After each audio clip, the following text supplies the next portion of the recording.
show myself.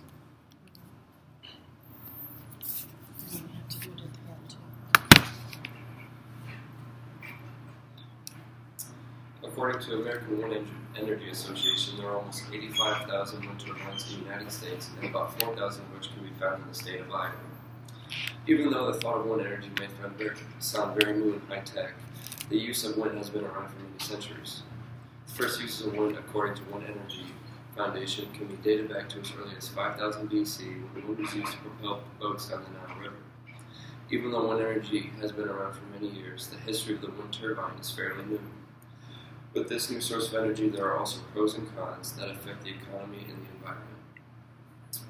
According to the Wind Energy Foundation, the windmill saw its first major advancements in the 11th century when the Dutch started using windmills to help drain lakes and marshes in the Rhine River Delta. Later on in the 19th century, settlers took this technology to the New World, where windmills were used to pump water for farms and ranches, and then later used to generate electricity. According to an article on Renewable Energy World written by Zachary Shahan, who has been featured on the New York Times and the Washington Post, stated that the first wind turbine to produce electricity was built in Scotland in 1887. It was created by Professor James Blythe of Anderson College. The turbine was 10 meters tall and was built in the garden of Blythe's Holiday Cottage in Marykirk and was used to charge accumulators. These accumulators were the source of electricity for his house, which made it the first house powered by wind energy. Then, according to Wind Energy Foundation, in the 70s and 80s, the United States government worked with many industries to advance the technologies and enable development and deployment of large commercial wind turbines. The large-scale research was led by NASA to create a utility-scale wind turbine industry in the United States. With funding from the National Science Foundation, and later from the U.S. Department of Energy, 13 turbines consisting of 4 major designs were put into operation for testing.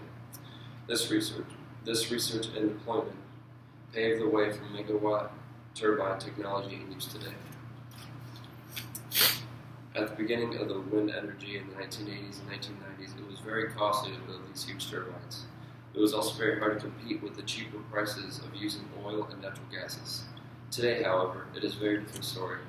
According to the Wind Energy Foundation, the price of American wind power has declined more than 90% since 1980, benefiting utilities and consumers. Also, according to Lazard, an asset management firm based in New York, states that the new wind projects are often cheaper than coal and natural gas. In recent years, there has been a surge in wind power energy as it has provided a both clean supply of energy and a way to boost local economies, especially in rural counties. A new study by Jason P. Brown and John Pender of the USDA's Economic Research Service, Ryan Weiser and Ben Hone of the Lawrence Berkeley National Laboratory, and Eric Lance of the National Renewable Energy Laboratory attempted to measure what the wind industry has done for rural counties. The study determined that wind energy development does increase both total personal income and employment in the county where the deployment takes place. The research found for every megawatt of wind capacity installed, total county personnel income increased by $11,150 over the 2000 to 2008 period. And for every megawatt of energy installed in the county, a half of a job was created. Even though wind energy benefits the economy, there are some problems created by these massive machines. Harnessing wind energy is one of the cleanest and most suitable ways to generate electricity, as it produces no toxic pollution and no global warming emissions. Wind is also very abundant. It's everywhere and it's inexhaustible and affordable, which makes it a viable and large-scale alternative to fossil fuels. Despite its vast potential, there are a variety of other environmental impacts. A new problem this creates is among the wildlife and habitat.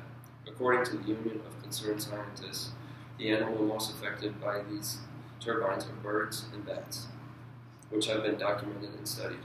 The National Wind Coordinating Committee recently reviewed research and found evidence that bird and bat deaths from collisions with wind turbines are caused by the change in air pressure due to the spinning blades. The impacts and threat to the species are relatively low, but extra safety precautions were made.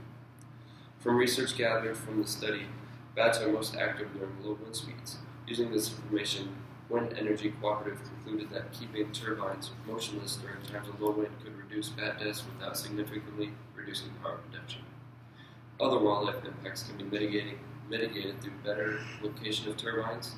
That's why the U.S. Fish and Wildlife Service has played a leadership role in this effort by convening an advisory group, including representatives from industry, state and tribal governments, and nonprofit organizations that made comprehensive recommendations on appropriate wind farm locations. In conclusion, wind energy is a great step towards finding better renewable resources. The wind has been used for centuries before us and is now being used more than ever.